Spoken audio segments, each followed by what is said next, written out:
ప్రజాస్వామ్య దేశంలో ఎన్నికలకు ఎంతో ప్రాధాన్యత ఉంది. వజ్రాయుధం లాంటి ఓటు హక్కును వినియోగించుకుని జనం తమకు నచ్చిన నేతలను గద్దెనెక్కిస్తారు. ప్రజాస్వామ్యంలో పాలకులే అధిపతులైనా అంతిమంగా జనమే తమ ఓట్లతో వారి తలరాతలు రాస్తారు. ప్రజల ఆదరాభిమానాలు పొందలేని ఏ ప్రభుత్వము అధికారంలో ఎక్కువ కాలం కొనసాగలేదు. కాంగ్రెస్ పార్టీ విషయంలో అదే విషయం స్పష్టమైంది.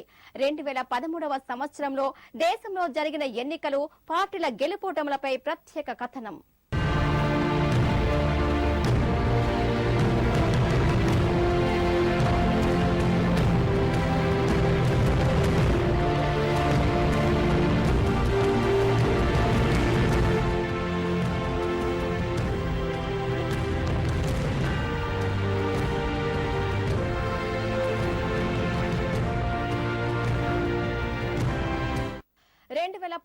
సంవత్సరంలో పలు రాష్ట్రాల్లో జరిగిన ఎన్నికల్లో ఓటర్లు కొన్ని ప్రభుత్వాలను పడగొడితే మరికొన్ని ప్రభుత్వాలను నిలబెట్టారు.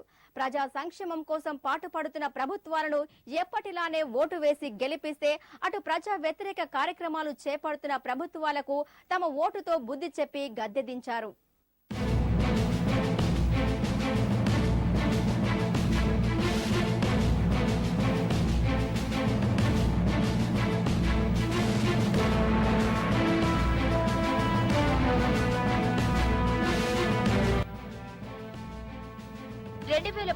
లో జరిగిన ఎన్నికల్లో కొన్ని పార్టీలు వరుసగా విజయాలు సాధించి రికార్డులు బద్దలు కొడితే మరికొన్ని పార్టీలు అధికారమే పోగొట్టుకున్నాయి. ప్రధానంగా ఈసారి చాలా రాష్ట్రాల్లో బీజేపీ గాలివీచింది.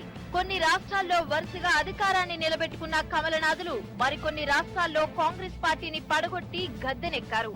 అయితే సాధారణంగా చాలా రాష్ట్రాల్లో ప్రధాన పోటీ కాంగ్రెస్ బీజేపీల మధ్య నెలకొంది.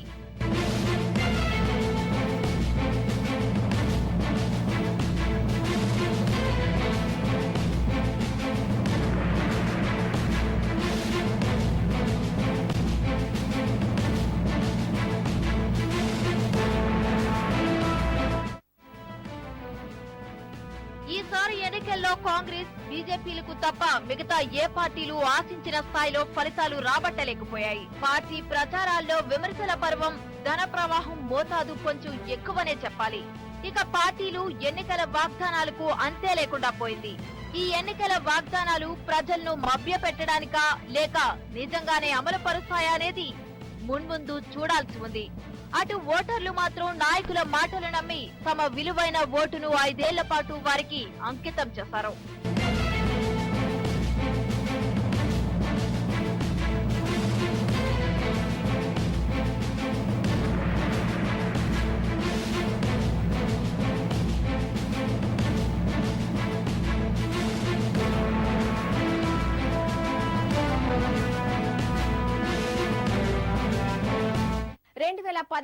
ఏడాది ప్రారంభంలో జరిగిన ఈశాన్య రాష్ట్రాల ఎన్నికలు పార్టీల తలరాతలు మార్చేశాయి.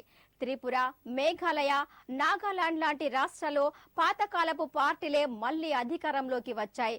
కర్ణాటకలో మాత్రం కమలనాథులకు కాంగ్రెస్ షాక్ ఇచ్చింది.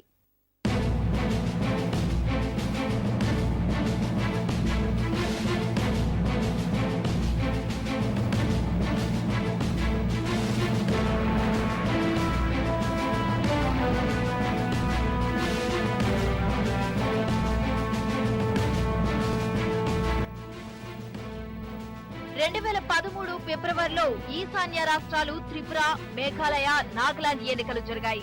త్రిపురలో ఆ రాష్ట్ర ముఖ్యమంత్రి మానిక్ సర్కార్ నేతృత్వంలోని వామపక్ష కూటమి వరుసగా 5వ అధికారంలోకి వచ్చి కొత్త రికార్డు నెలకొల్పింది.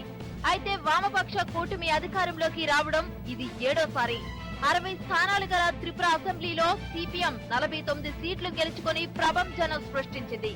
2008 ఎన్నికలతో పోల్చుకుంటే సిపిఎం కు 3 సీట్లు పెరిగాయి. మరో వామపక్ష పార్టీ సిపిఐ మాత్రం 1 సీటుతో సరిపెట్టుకుంది. అయితే 2008 ఎన్నికల్లో కాంగ్రెస్ సాధించిన 10 సీట్లే ఈ ఎన్నికల్లోనూ సాధించింది. గతంలో 2 ఇండిపెండెంట్లు విజయం సాధిస్తే ఈసారి ఒక్కరు కూడా గెలవలేకపోయారు. మొత్తానికి 2013 ఎన్నికల్లో విజయవేరి మోగించిన సిపిఎం త్రిపురలో మళ్లీ ఎర్ర జెండా పాతేసింది.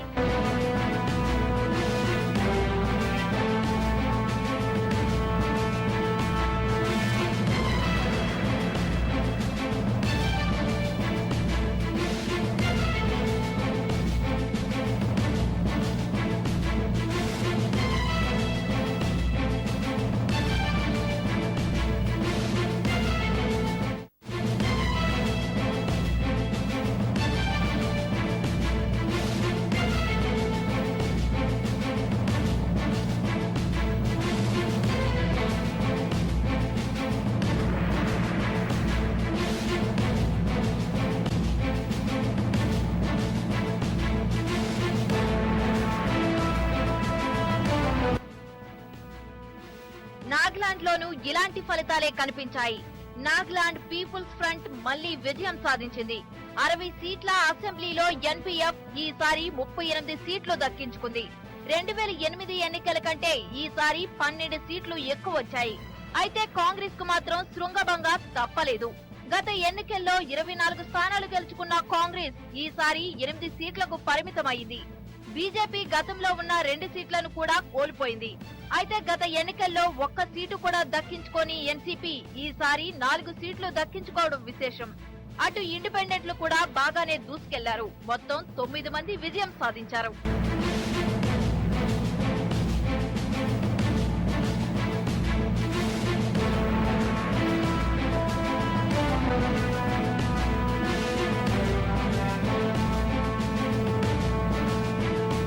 కన్నడ రాజకీయాలు మాత్రం కాశీ మజిలీ కథలను తలపించాయి.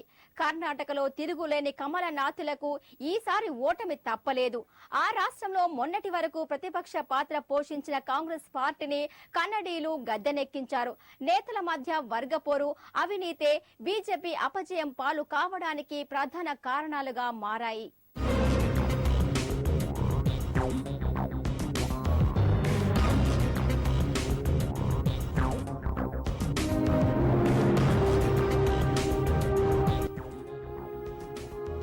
ఈసారి కర్ణాటక అసెంబ్లీ ఎన్నికల్లో బీజేపీకి శృంగభంగం ఎదురైంది. అవినీతితో గప్పు పట్టుకుపోయిన బీజేపీ ఆ ఎన్నికల్లో ఘోర పరాజయం పాలైంది. కర్ణాటకలో బీజేపీ సర్కార్ అవినీతిపై ఉదాసీనంగా వ్యవహరించిన ఆ పార్టీ జాతీయ నాయకత్వం కూడా ఓటమికి ఓ కారణంగా మారింది. గనులు, భూ కుంభకోణాలు కమలనాథుల పరువు ప్రతిష్టలను మంట కలిపాయి. యడ్యూరప్ప సీఎంగా ఉన్న కాలంలో జరిగిన అవినీతిని సహించి ఊరుకోవడంతో ఆ పార్టీని ప్రజలు గద్దె దింపారు. ఎట్టి తర్వాత సీఎం పదవులు చేపట్టిన సదానంద గౌడ, జగదీష్ షెట్టర్లు సైతం బీజేపీని నిలబెట్టలేకపోయారు.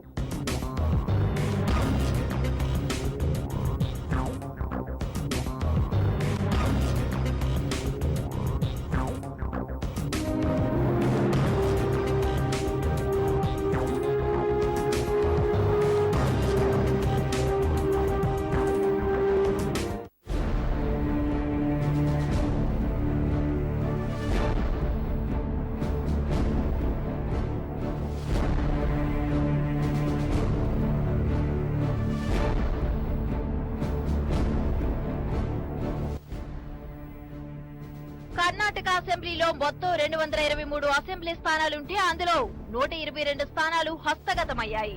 ఇక బీజేపీ 40 స్థానాలకు పరిమితమైంది.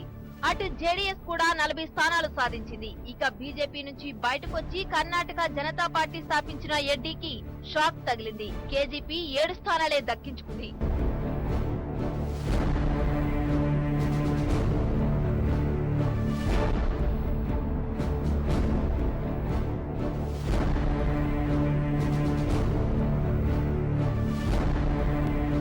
తాజాగా జరిగిన 5 రాష్ట్రాల ఎన్నికల్లో కమలనాథులు విజయభేరి మోగించారు. ఒక్క మిజోరం తప్ప ఎక్కడా కాంగ్రెస్ కు ఆశించిన ఫలితాలు దక్కలేదు. మధ్యప్రదేశ్, రాజస్థాన్, ఛత్తీస్గఢ్ రాష్ట్రాల్లో ఊహించిన ఫలితాలే కనిపించాయి. అటు ఢిల్లీలో మాత్రం కాంగ్రెస్ పార్టీకి ఊహించని దెబ్బ తగిలింది. ప్రధాన ప్రతిపక్షమైన బీజేపీ, కొత్తగా ఏర్పాటైన ఆమ్ ఆద్మీ పార్టీలు పోటీ పడ్డాయి.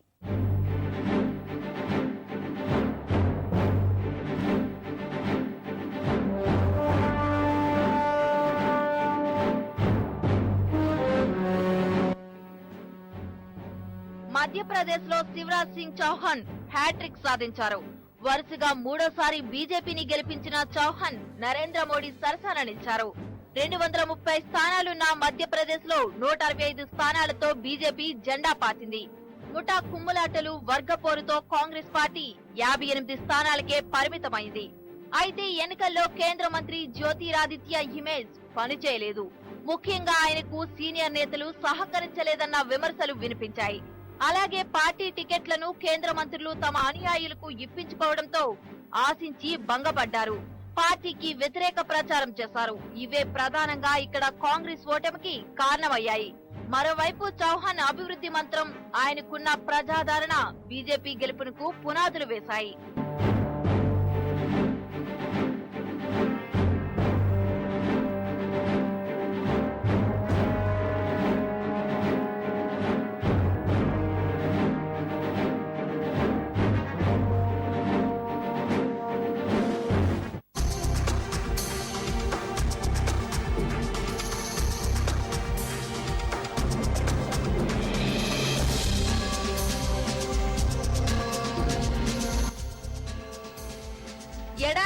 కమలం వికసించింది. రాజస్థాన్ ఓటర్లు భారతీయ జనతా పార్టీకి బ్రహ్మరథం పట్టారు. అధికార పార్టీని మార్చే ఆనవాయితీ రాజస్థాన్ లో మరోసారి పునరావృతం అయ్యింది. అశోక్ గెహ్లట్ ప్రభుత్వం పేకమేడలా కుప్పకూలింది. ఎన్నికల ఏడాదిలో సంక్షేమ పథకాలు ప్రవేశపెట్టినా అవి ఏ మాత్రం కాంగ్రెస్ కు సహకరించలేదు. చివరకు ప్రతిపక్ష హోదా కూడా దక్కని పరిస్థితి ఎదురైంది. మరోపక్క నరేంద్ర మోడీ ప్రచారం బీజేపీ విజయానికి సహకరించింది.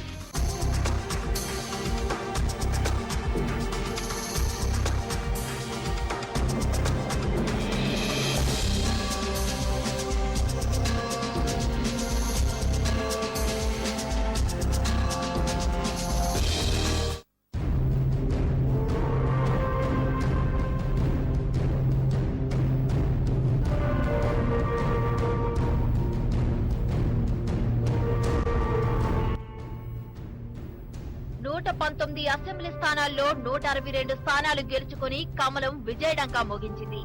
కాంగ్రెస్ 21 స్థానాలకు పరిమితమైంది. ఇక ఎన్పీపీ 4, బీఎస్పీ 3 స్థానాలు దక్కించుకున్నాయి. ఇండిపెండెంట్లు 7 స్థానాల్లో విజయం సాధించారు.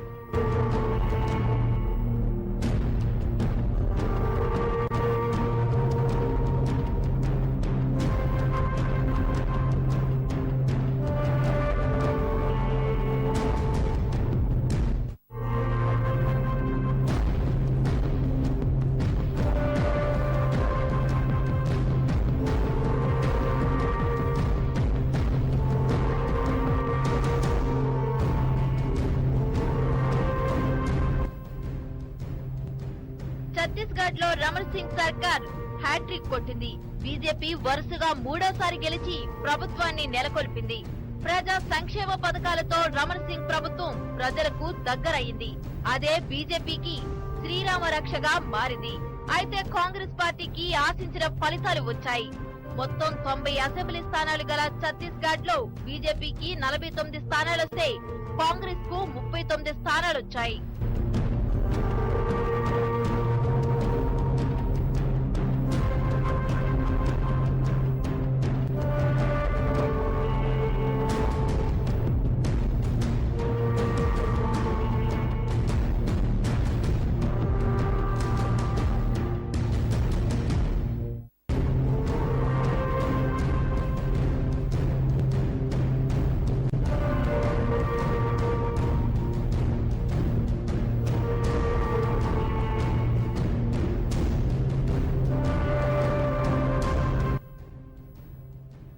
నాలుగు రాష్ట్రాల్లో ఘోర పరాభవం చవిచూసిన కాంగ్రెస్ కు మిజోరాం ఫలితాలు కొంత ఊరటనిచ్చాయి. మిజోరాంలో రెండోసారి కాంగ్రెస్ అధికారాన్ని హస్తగతం చేసుకుంది. 40 స్థానాలకు గాను 33 స్థానాలు గెలుచుకొని విజయబేరి మోగించింది. ఇక ఎంఎన్ఎఫ్ 4 స్థానాలతో సరిపెట్టుకుంది.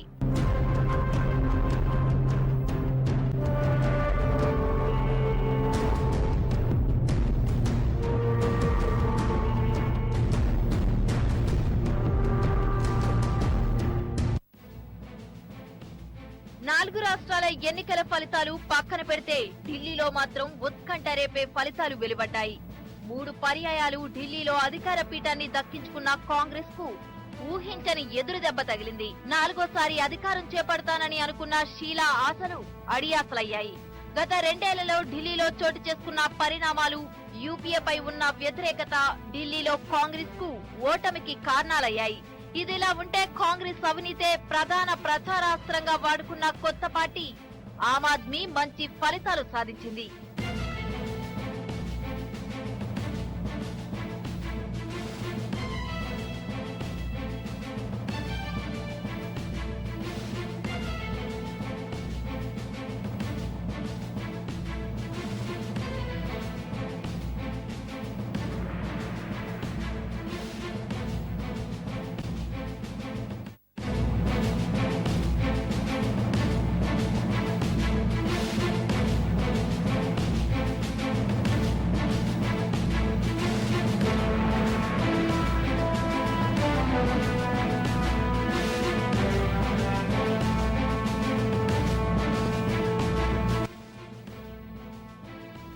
ఎన్నికల్లో ప్రధానంగా బీజేపీ, ఆమ్ ఆద్మీ పార్టీల మధ్య ప్రధాన పోటీ నడిచింది. మొత్తం 70 స్థానాలున్న ఢిల్లీలో బీజేపీకి 31 స్థానాలొస్తే ఆప్ కు 28 స్థానాలొచ్చాయి. కాంగ్రెస్ పార్టీ 8 సీట్లకే పరిమితమైంది. దీంతో ఏ పార్టీకి ప్రభుత్వాన్ని నెలకొల్పే మెజారిటీ రాలేదు. 70 అసెంబ్లీ స్థానాలున్న ఢిల్లీలో ప్రభుత్వాన్ని నెలకొల్పాలంటే 36 స్థానాలు కావాలి. అయితే ఇటు బీజేపీ అటు ఆమ్ ఆద్మీ ప్రభుత్వాన్ని నెలకొల్పేందుకు ముందుకు రావడం లేదు. ఆమ్ ఆద్మీ ఓకే అంటే తాము మద్దతిస్తామని కాంగ్రెస్ ముందుకొచ్చినా దానికి ఆప్ నేతలు అంగీకరించడం లేదు. దీంతో ఢిల్లీలో రాష్ట్రపతి పాలన అవకాశాలే ఎక్కువగా కనిపిస్తున్నాయి.